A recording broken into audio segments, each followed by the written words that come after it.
You're listening to the Uptime Wind Energy Podcast, brought to you by BuildTurbines.com. Learn, train, and be a part of the clean energy revolution. Visit BuildTurbines.com today. Now here's your hosts, Alan Hall, Joel Saxum, Phil Totaro, and Rosemary Barnes. Welcome to the Uptime Wind Energy Podcast. I'm your host, Alan Hall, in the Queen City of Charlotte, North Carolina. We have Rosemary Barnes in Australia and Joel Saxum in the great state of Texas. Just before we hopped online to record this podcast, Rosemary was telling us about a number of turbine problems on LinkedIn, and Rosemary wanted to comment on them. These are some of the larger turbines, Rosemary, or newer turbines.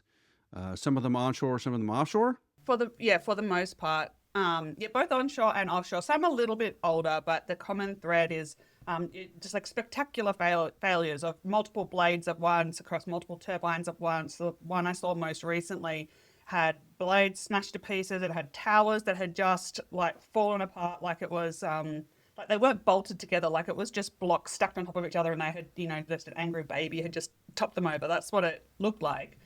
And I think what's really interesting is reading the comments in those, and it just, without fail, every single time, the first few comments are going to be justifying how that is just cool and normal, like either by the company itself, or the turbine manufacturer itself, saying, this was just a prototype, so, it doesn't matter that it fell apart. Like, forgetting about the fact that, okay, it's just a prototype, but it's still an operational turbine, that people would have been inside it to install it, they're inside it to maintain it. People are inside those things.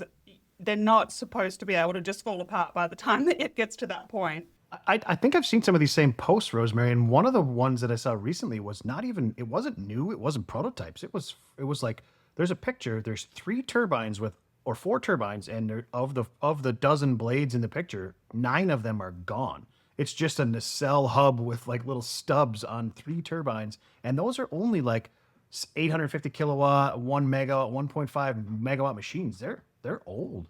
Yeah. And so I think a typhoon went through in that particular case, and I made a comment, like it's either poor turbine design or it's really poor site assessment. In either case, it's a failure, right? Like you don't put wind turbines that can't withstand a typhoon in a place that gets typhoons. But you always say people saying how this is actually great engineering, and I just thought this is just the classic example of that that was written under this latest post, and I'll just read it out.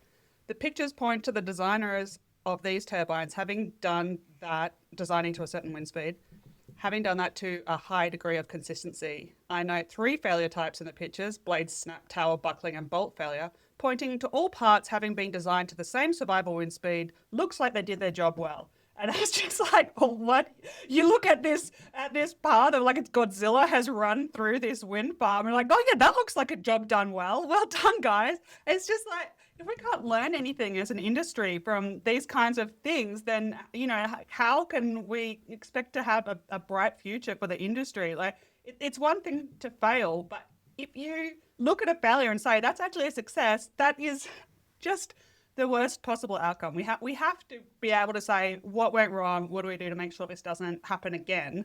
You have to learn, otherwise you're going backwards. Are you worried about unexpected blade root failures and the high cost of repairs? Meet EcoPitch by Onyx Insight, the standard in blade root monitoring. Onyx's state-of-the-art sensor tracks blade root movement in real time, delivering continuous data to keep your wind farm running smoothly and efficiently. With EcoPitch, you can catch problems early, saving hundreds of thousands of dollars. Field tested on over 3,000 blades, it's proven reliability at your fingertips. Choose EcoPitch for peace of mind. Contact Onyx Insight today to schedule your demo of EcoPitch and experience the future of blade monitoring. There's been a series of leadership transitions that is really changing the face of the wind industry. Onyx Insight, the Macquarie capital-backed condition monitoring specialist who we've had in the podcast, has appointed Alexis Grennan as its new chief executive officer. Alexis brings nearly 20 years of experience from Joel, Schneider Electric, where he most recently served as CEO of the Digital Grid Division. And his expertise in smart grid software solutions and energy management systems position him to lead Onyx Insight's expansion beyond its current 28,000 wind turbines under monitoring across 35 countries. So obviously Onyx is a big provider of CMS systems. They are the sole provider of CMS systems on GE turbines at the minute. Onyx is making a lot of moves. They just acquired 11i recently also. So they're, what it looks like right now, they want to be the leader in CMS. Yeah, I think it's if you go deeper into their history a bit, the couple of CMS solutions around gearboxes was really where they started. Then they got to the EcoPitch thing, and then now the 11i. And I think if you're sitting in that boardroom, you're thinking they want to be the center hub for IoT. IoT being sensors out in the field, anything that comes in, they want to be able to amalgamate it and help people out in that direction. A new CEO that has 20 years at Schneider with digital grid, that's awesome, right? Good hire there, I would think. I do see this as a trend in wind. You're seeing some more CEOs and senior leadership coming into organizations from outside of wind directly. So some of the bigger capital holders, the Goldmans of the world and the Macquaries and that kind of things, if they have portfolio companies, you're seeing people be placed in leadership roles that are coming from outside of wind and bringing expertise from, of course, usually energy, software, supply chain, these kind of things that we need. But some fresh blood at the leadership level, I like to see that.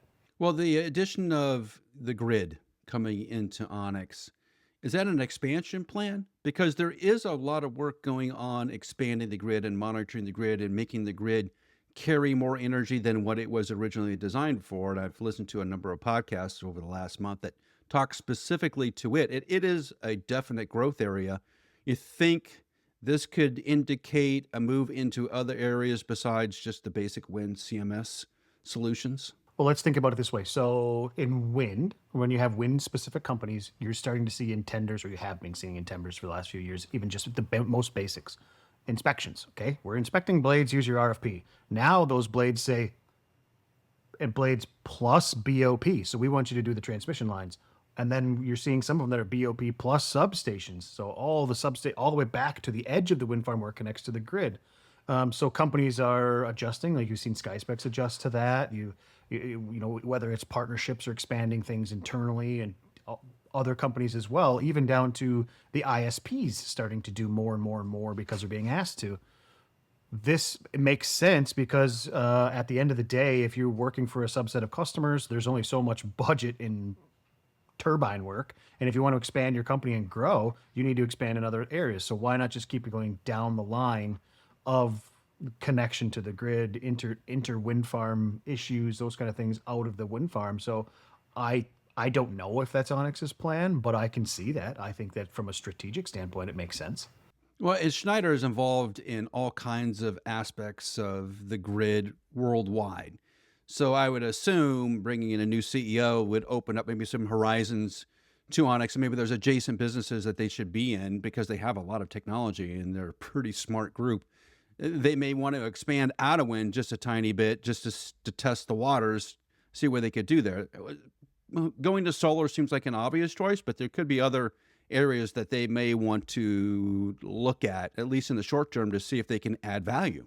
Yeah, grid infrastructure, right? I think that's we talk about it regularly, that our entire global grid is aging quickly. It's aging fast. And with the changes coming on board with, different generation types, all the different types of battery storage, and, like our conversations with Joe Chacon over at Podge about frequencies on the grid and all these different changes and load changing and AI data centers coming up and on and off and on. It's really highlighting the need for a future digital grid and upgrades to it. So Onyx is probably, in the wind world that we see, they're probably sitting in a pretty good spot as compared to most companies to be able to engage in that, and bringing on someone from the digital grid side of Schneider. Smart move, in my opinion. I don't know, Rosie, what are your thoughts on that?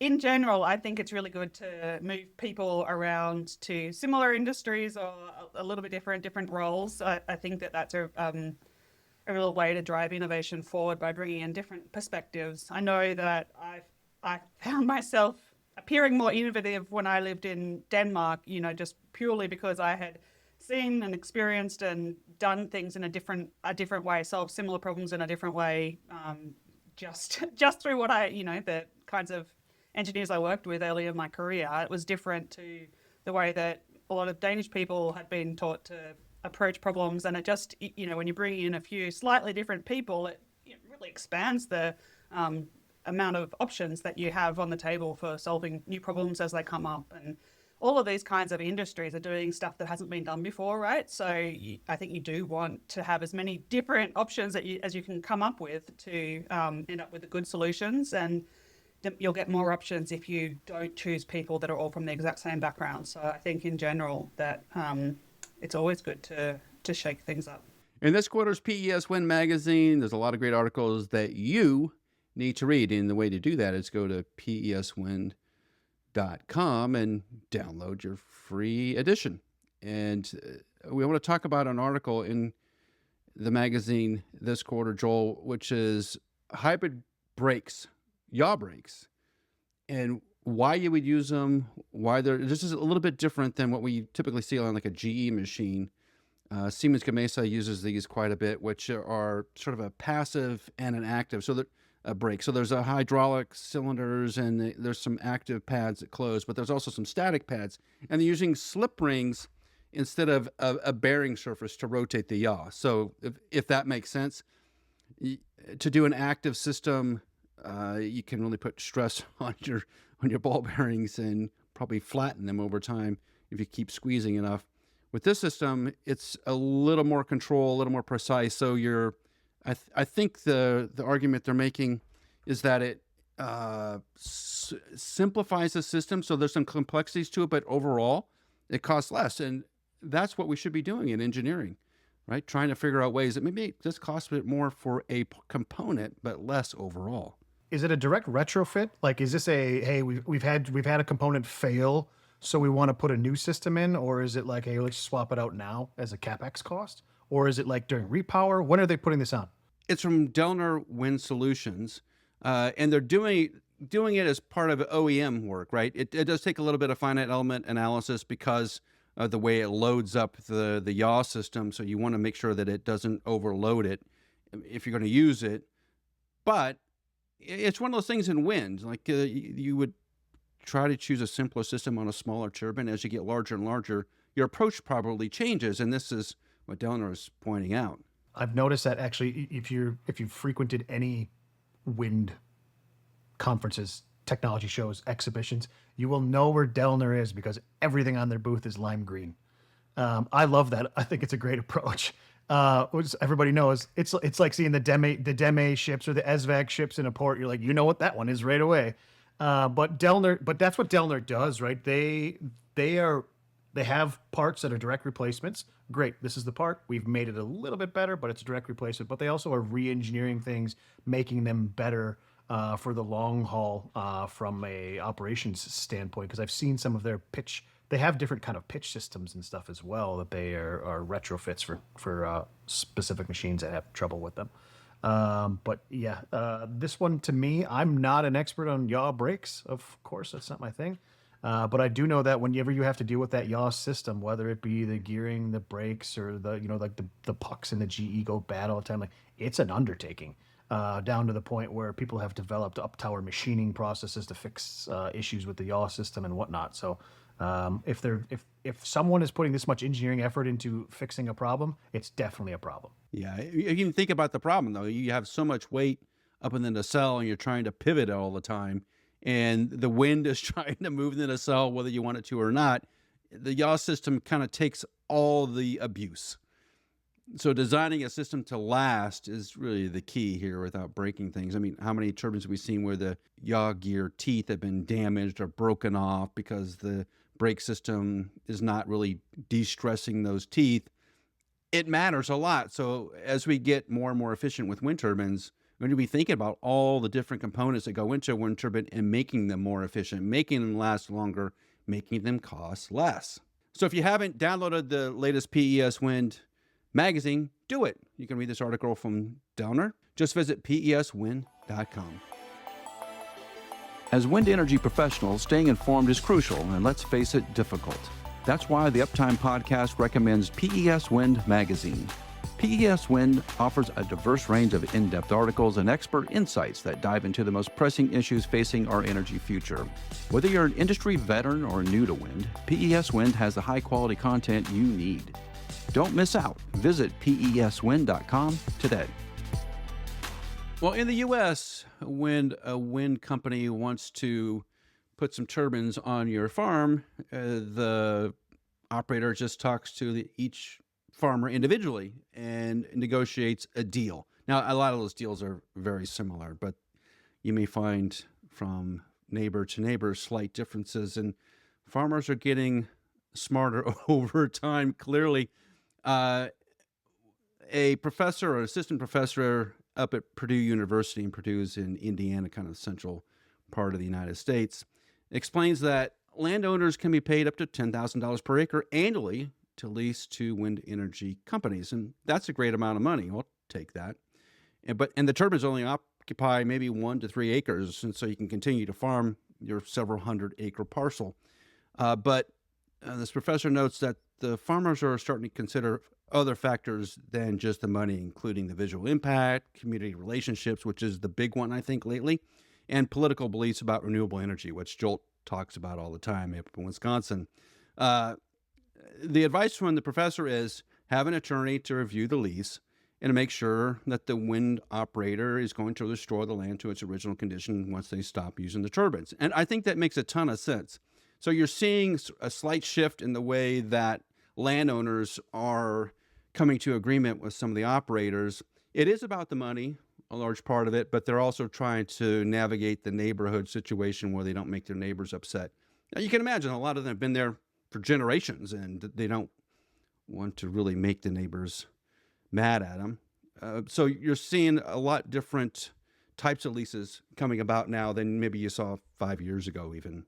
And that has evolved quite a bit. But the money is still good. I think most people, at least in the United States, most farmers will like to have that additional revenue. It just makes the farm much more profitable over time. But that same situation doesn't exist worldwide. And Rosie, are you seeing something different in Australia? It does seem like there's a little more spreading of the wealth in terms of revenue.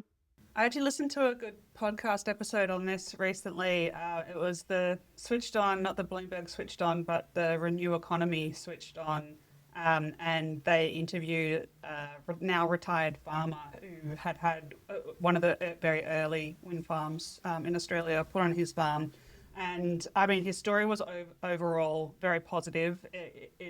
The time when they started talking about it was during a very severe and prolonged drought in Australia, and he had actually been trying to sell off land just to keep the lights on, and was unable to sell it. Just there's no buyers at any price at that time. And then so the wind farm came, and he also mentioned how important it is to get good lawyers advising on the contract, because he mentioned that he was getting paid every year before construction as well, and that it ended up taking 10 or 14 years, I can't remember the exact amount of time, but a long time between starting to talk about it and actually having the wind farm built. And if he hadn't have had that, he said he wouldn't have been able to make it. So that was one thing.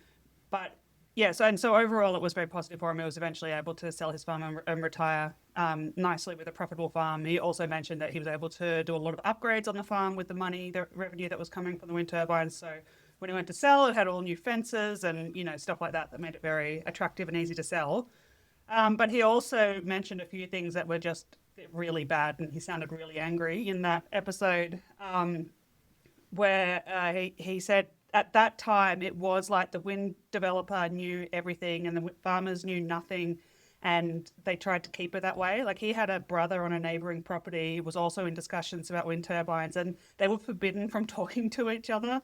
I think that that's a lesson that's been learned over the last 10, 20 years in Australia, is that it's really worth it to put a bit of effort up front in listening to what people's concerns are and then doing something about it. I think there's been so much emphasis on listening and talking and listening.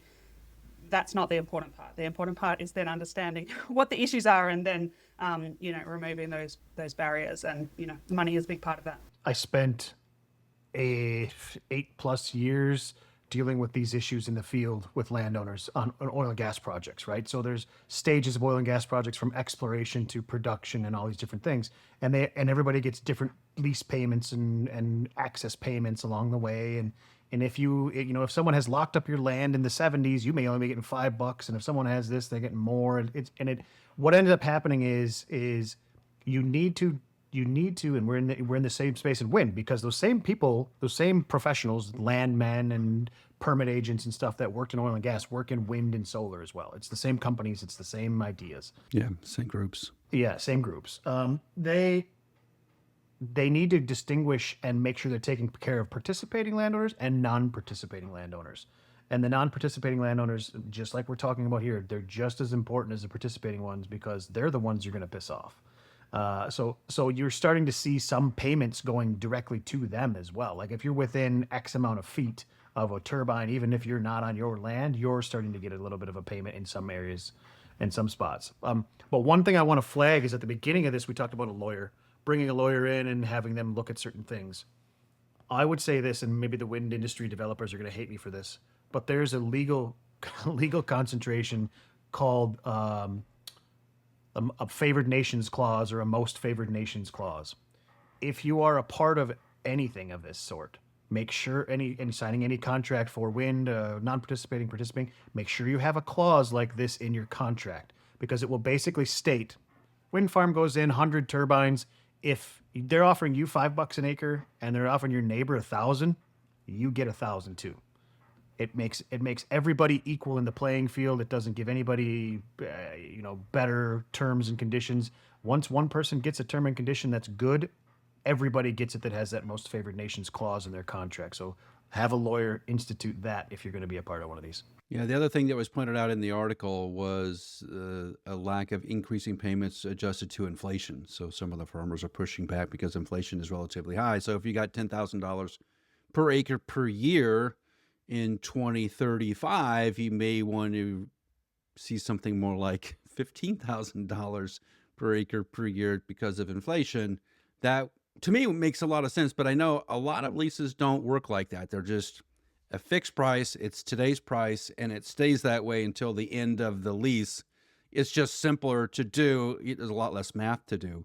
But Joel, as you see more farmers getting advice, taking advice, do you see this evolving into more of a standard contract where they do have the favored nation, they do have inflationary increases based on cost of living or some federal standard, so that you're, instead of having to negotiate every contract completely separate, you're getting something a little more universal, including helping the neighbors? Yeah, the tough thing there is that a lot of wind. Okay, so I'm just going to pick the United States example. You're in different states, you're in different counties, you're in different areas, right? So if you go to Minnesota and you talk to someone in Minnesota about their mineral rights, they more than likely don't know what you're talking about, because that's not a thing up there for most of Minnesota. Some of Minnesota it is, right? The Iron Range and whatnot. But if you talk to someone in Texas about mineral rights, that's just as important, or if more important, than their actual real property surface rights. So they know, and they have to build contracts around certain things. The same way oil and gas contracts were, like oil and gas contracts in early days were easy. It was X amount per acre. That's it. Now you have people buying strata and leasing strata out of subsurface things, and you have payments tied to production, right? And I haven't seen a whole lot of wind payments tied to production. I don't know if that exists, or solar. That can be a shared upside or shared downside type thing. If someone's going to pay me $15,000 an acre, I'm just taking the cash. I don't care what your production is, because that's a great rate. So I think that using these organizations that have been doing this for a long time, that is a smart way to go if you're an operator that know how to navigate the town halls and that know how to do these things professionally, because there is actually, just like you have to have a real estate license, there is a professional landman license to do this kind of stuff. So there's schooling, there's certifications, all this. Again, I'm just talking in the United States here. But I don't know if I see a across the board federal type contract, because it's just too many municipalities, too much going on. Well, we've been looking at a lot of wind farms the last couple of months on the lightning side and realizing, how dedicated the wind farm installations are to putting them on ridge lines, even if it's 100 feet higher. So that tends to spread out the wind farms, unlike in some parts of Kansas where there isn't a lot of variation in the surface. In other places, we were just looking at Oklahoma, where the turbines are specifically falling on ridge lines. So you're going to end up crossing a lot of property lines when you do that, I assume. And you and I have been on a number of sites where we're going from one turbine to another, and we're crossing 3 or 4 different property owners and not that far of a distance. Fences and gates. Right, the fences and gates bit. So even if you don't have a turbine on your property, you may have a road on your property, and how they navigate that. So if whoever's taking on those contracts and negotiating on those contracts has a load of work to do. It's going to be, and I think I go back a little bit, it's going to be dependent on where you are, because a contract in Kansas is going to look a lot different than a contract in Wyoming versus a contract in Texas, just simply because of local laws, access rights, these kind of things. I'd say, however, that's one of the things that's cool to touch on is some of these farmers and ranchers, like when I was in my oil and gas days in Wyoming, they loved when the exploration crews came because they would get money for roads. And they'd be like, oh, these old 2 tracks, make that into a road that can take an 18-wheeler down it, and then you can have access. And they were happier than hell. This week's wind farm of the week is the Alta Complex, owned by TerraGen out in California. So at one point in time, of course, if you're a part of wind lore in the United States, you know that this was the biggest wind farm in the United States at 1,550 megawatts. It was also the 3rd largest onshore project worldwide. Now, there's been a couple of the SunZia projects and stuff have been a bit bigger, but this thing is massive. Spreads across about 9,000 acres and hosts almost 600 turbines. So it started in 2010, multiple phases of construction, ended in 2014, and financed with almost $3 billion. And it's in that Tehachapi Pass area. So it actually still does have some capacity for expansion.